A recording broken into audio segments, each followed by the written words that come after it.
Enxertos de Luz, obra Os Exilados da Capela, de Edgar Armand. Nossa proposta é extrair os principais trechos da obra, sem fazer qualquer comentário pessoal. Capítulo 21. E o Verbo se fez carne. Vieram dias nos quais, mais que nunca, havia uma aura de expectação em toda a natureza, e um mudo e singular anseio no coração dos homens.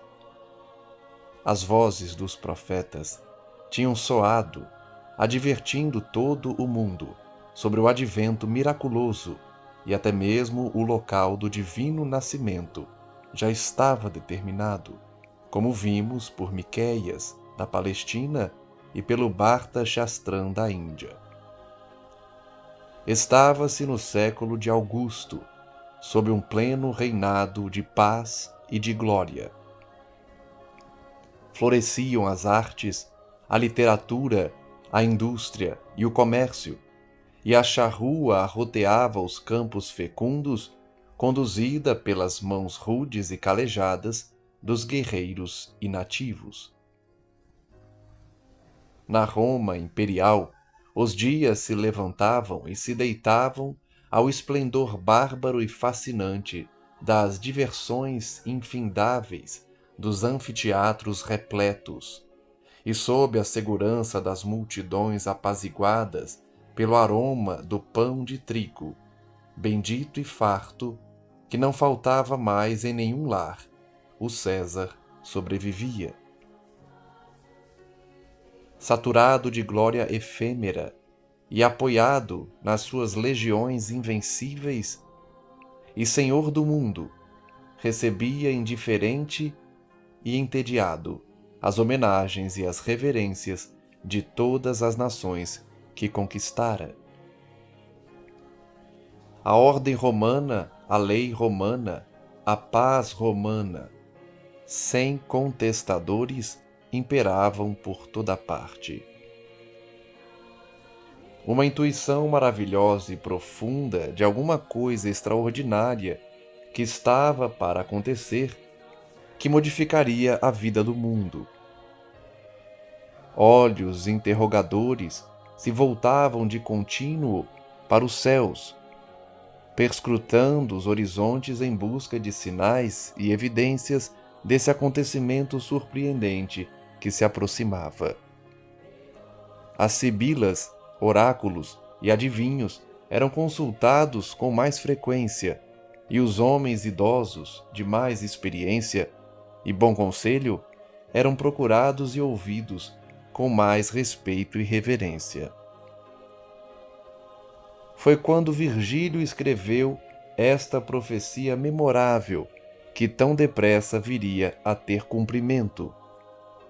Chegam, enfim, os tempos preditos pela Sibila de Cumes.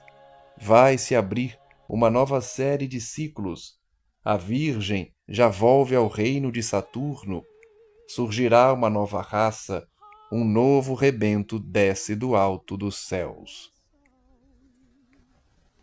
E o grande dia então surgiu, quando César, desejando conhecer a soma de seus inumeráveis súditos, determinou o censo da população de todo o seu vasto império. Então, José, carpinteiro modesto e quase desconhecido, da pequena vila de Nazaré, na Galiléia dos gentios, e natural de Belém, tomou de sua esposa Miriam, que estava grávida, e empreendeu a jornada inesquecível. Por serem pobres e humildes, aceitaram o auxílio de amigos solícitos e abrigaram-se em um estábulo de granja. Ali, então, o grande fato da história espiritual do mundo sucedeu. Aquele que devia redimir a humanidade de seus males foi ali exposto, envolto apressadamente em panos pobres, e seus primeiros vagidos foram emitidos em pleno desconforto, salvo o que lhe vinha da desvelada assistência dos seus genitores. O mesmo desconforto, aliás, que o acompanharia em todos os dias de sua vida, que o levou a dizer, mais tarde, já em pleno exercício de sua missão salvadora: o Filho do Homem não tem onde repousar a cabeça. O Espírito glorioso e divino deu assim ao mundo, desde o nascer, um exemplo edificante de humildade e de desprendimento.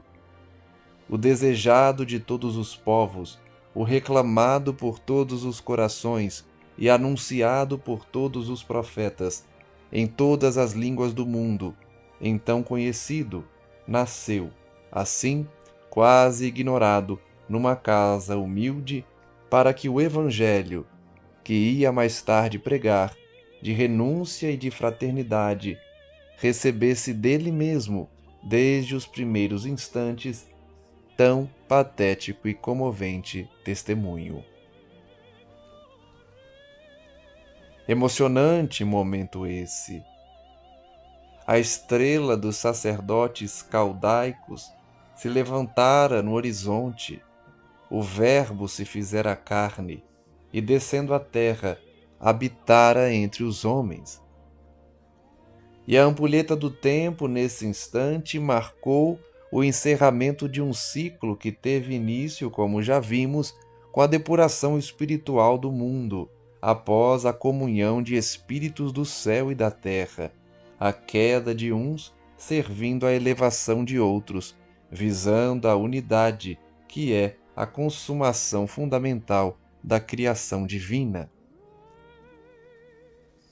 Também marcou a abertura de um outro ciclo, em que os frutos dos ensinamentos trazidos pelos enviados do Senhor e por Ele próprio ratificados e ampliados, quando entre os homens viveu, brotassem fecundos e promissores da árvore eterna da vida, para que a evolução da humanidade, daí por diante, se desenvolvesse em bases morais mais sólidas e perfeitas.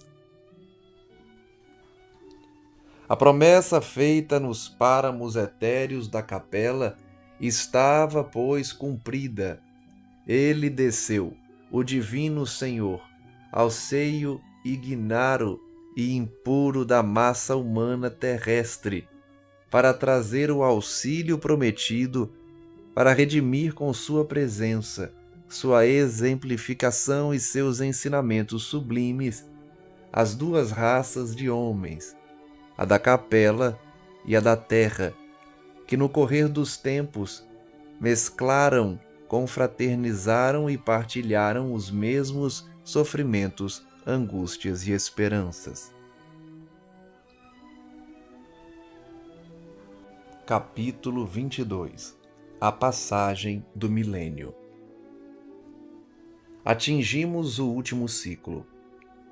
2000 anos são transcorridos, após o sublime Avatar.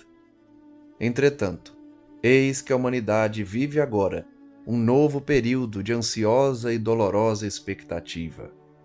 Mais que nunca, e justamente porque seu entendimento se alargou, crescendo sua responsabilidade, necessita ela de um Redentor.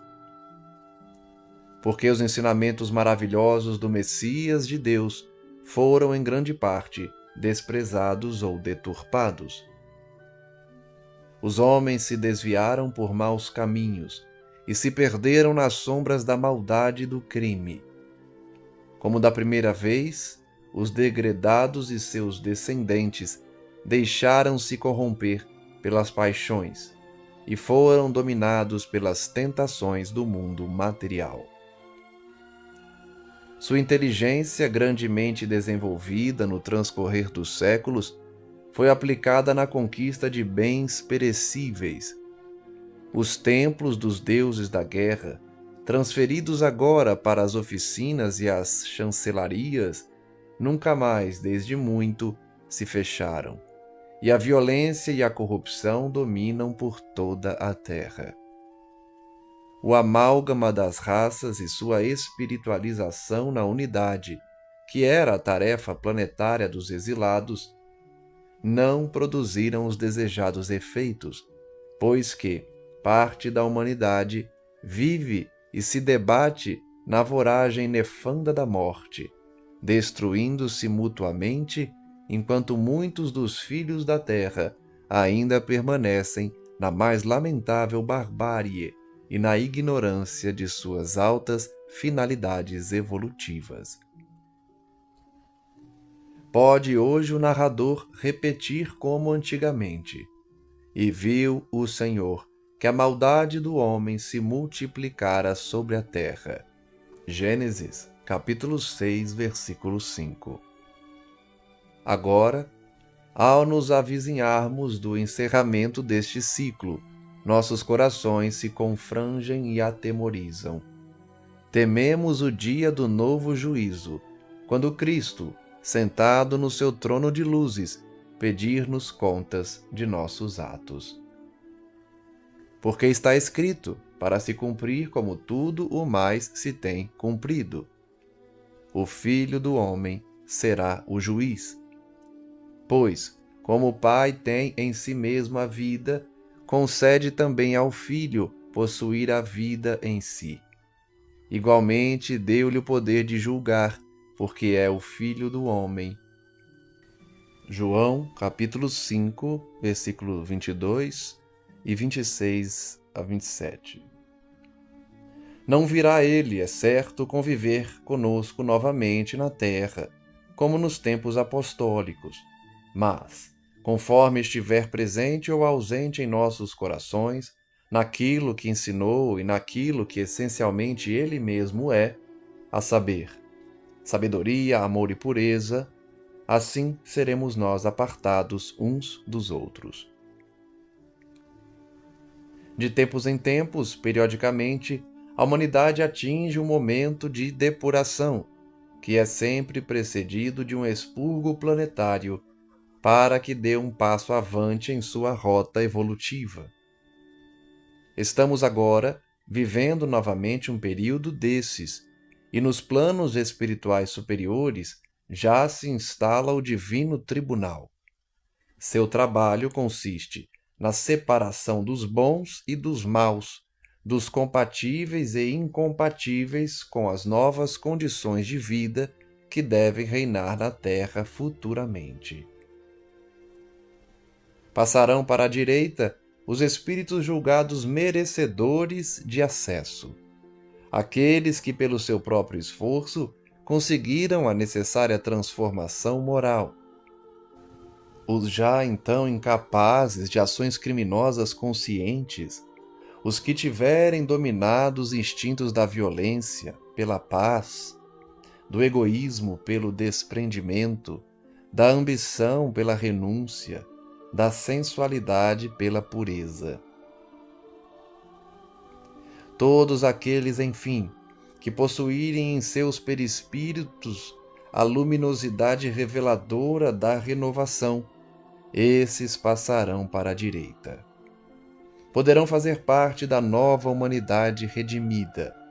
Habitarão o mundo purificado do terceiro milênio, onde imperarão novas leis, novos costumes, nova mentalidade social, e no qual os povos, pela sua elevada conduta moral, tornarão uma realidade viva os ensinamentos do Messias. Os demais, aqueles para os quais as luzes da vida espiritual ainda não se acenderam, esses passarão para a esquerda. Serão relegados a mundos inferiores, afins, onde viverão imersos em provas mais duras e acerbas, prosseguindo na expiação de seus erros com os agravos da obstinação. Todavia, a misericórdia, como sempre, os cobrirá, pois terão como tarefa redentora o auxílio e a orientação das humanidades retardadas desses mundos, com vistas ao apressamento de sua evolução coletiva. Então, como sucedeu com os capelinos em relação à terra, assim sucederá com os terrícolas em relação aos orbes menos felizes, para onde forem degredados, e perante os quais, como antigamente sucedeu, transformar-se-ão em filhos de Deus, em anjos decaídos. O expurgo destes nossos tempos, que já está sendo iniciado nos planos etéreos, promoverá o alijamento de espíritos imperfeitos para outros mundos e, ao mesmo tempo, a imigração de espíritos de outros orbes para este. Os que já estão vindo agora, formando uma geração de crianças tão diferentes de tudo quanto tínhamos visto até o presente, são espíritos que vão tomar parte nos últimos acontecimentos deste período de transição planetária, que antecederá a renovação em perspectiva.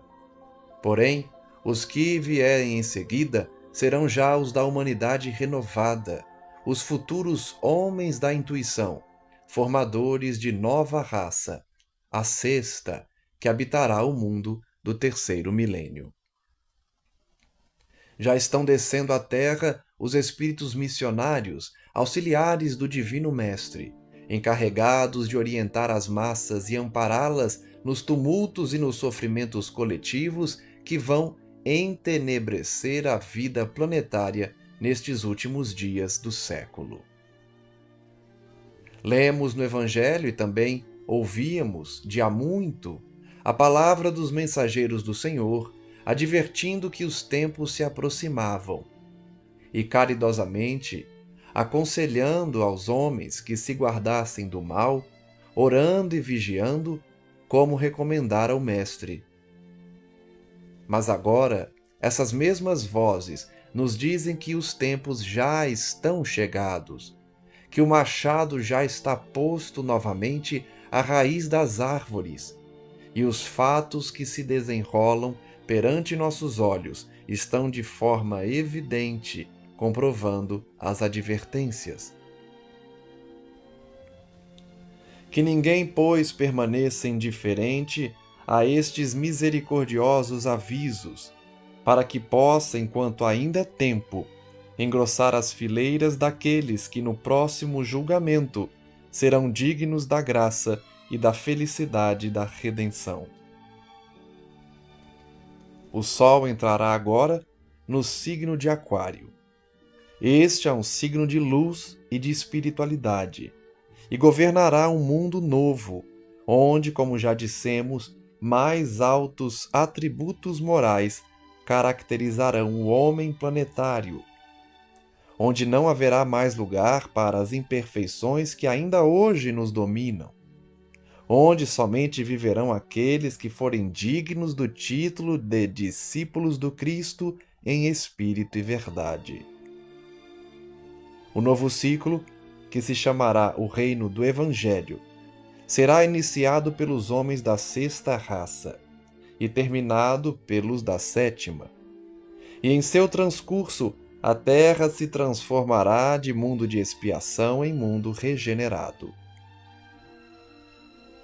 Cristo, essa luz que não podemos ainda conquistar, representa para nossos espíritos retardados um ideal humano a atingir, um arquétipo de sublimada expressão espiritual, e seu evangelho de beleza ímpar e de sabedoria incomparável, uma meta a alcançar algum dia. Chegará o momento em que o coração dirá ao cérebro: basta. E o homem, com base nas palavras do Messias, provará que somente o amor redime para a eternidade. O Evangelho foi ensinado para aplicação em todo um período de tempo e não para uma só época. Os cataclismos antigos eram necessários para o sofrimento coletivo, tanto quanto os modernos, visto que o homem pouca coisa evoluiu em todo esse tempo. E o sofrimento continua sendo o elemento mais útil ao seu progresso espiritual. Cataclismos, segundo o que consta dos livros sagrados das religiões, e anúncio de profetas de reputada sabedoria, deverão repetir-se, e novos corpos celestes entrarão em cena, provocando novas desgraças. E o sol escurecerá, e a lua não dará o seu resplendor, e as estrelas cairão do céu, e as potências dos céus serão abaladas. Mateus, capítulo 24, versículo 29. E João, no seu Apocalipse, referindo-se aos mesmos cataclismos, diz: E havendo aberto o sexto selo, olhei, e eis que houve um grande tremor de terra, e o sol tornou-se negro como um saco de cilício, e a lua tornou-se como sangue. E as estrelas do céu caíram sobre a terra, como quando a figueira lança de si os seus figos verdes, abalada por um vento forte. E o céu retirou-se, como um livro que se enrola, e todos os montes e ilhas se moveram de seus lugares. Capítulo 6, versículos 12 a 14. E no capítulo 21, eu vi um novo céu e uma nova terra, porque o primeiro céu e a primeira terra desapareceram, e o mar já não existia. Diz Joel no capítulo 3, versículos 15 e 16, Deus fará então tremer os céus e a terra, o sol e a lua enegrecerão, e as estrelas retirarão seu esplendor. Isaías, no capítulo 24, versículos 17 a 23, reafirma solenemente: Já as janelas do alto se abrem, e os fundamentos da terra tremerão. De todo será quebrantada a terra, de todo se romperá a terra, e de todo se moverá a terra. De todo se balanceará a terra, como o bêbado, e será movida e removida como a choça da noite. O apóstolo Pedro, na sua segunda epístola, capítulo 3, versículo 12, diz, rematando estas profecias: Os céus incendiados se desfarão, e os elementos ardendo se fundirão, a terra e todas as obras que nela há serão queimadas. Há divergências sobre este ponto.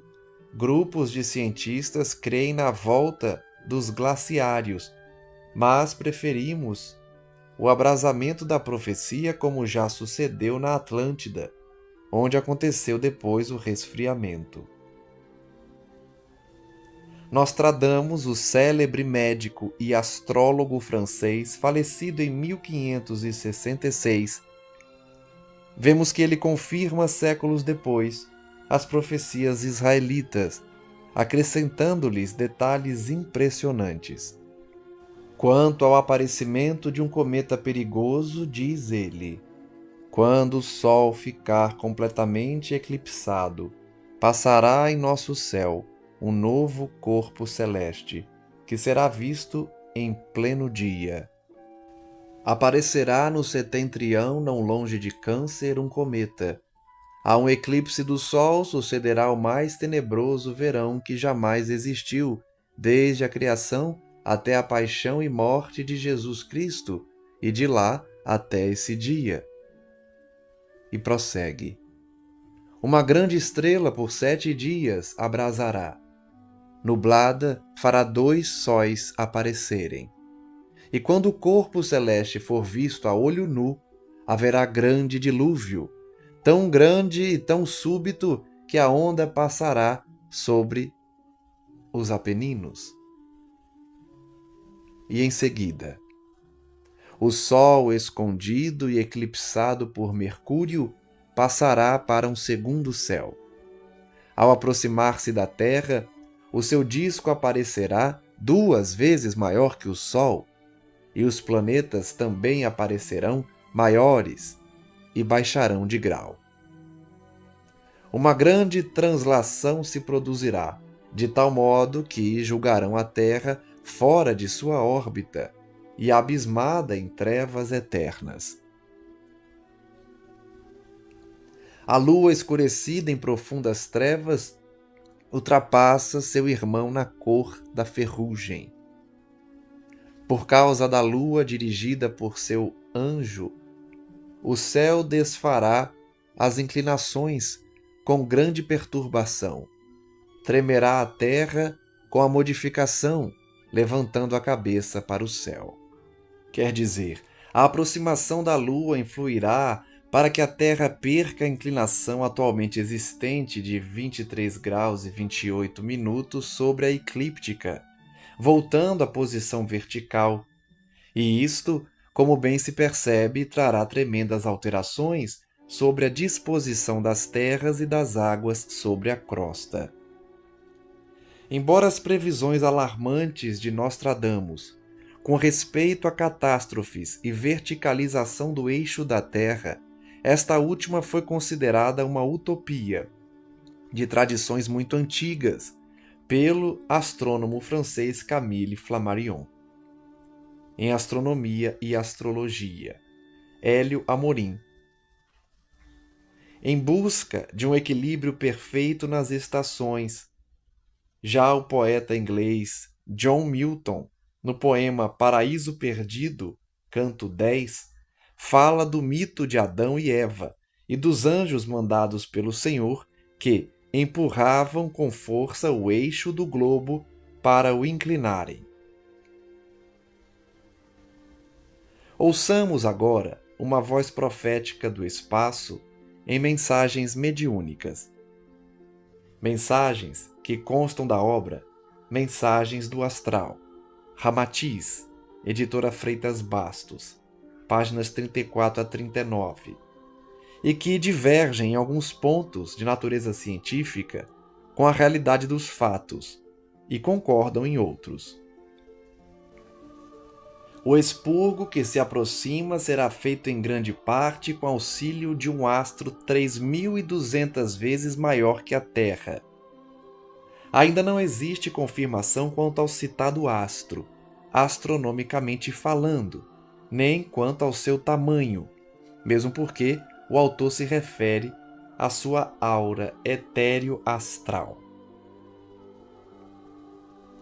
que para aqui se movimenta rapidamente há alguns séculos, e sua influência já começou a se exercer sobre a Terra de forma decisiva, quando o calendário marcou o início do segundo período deste século.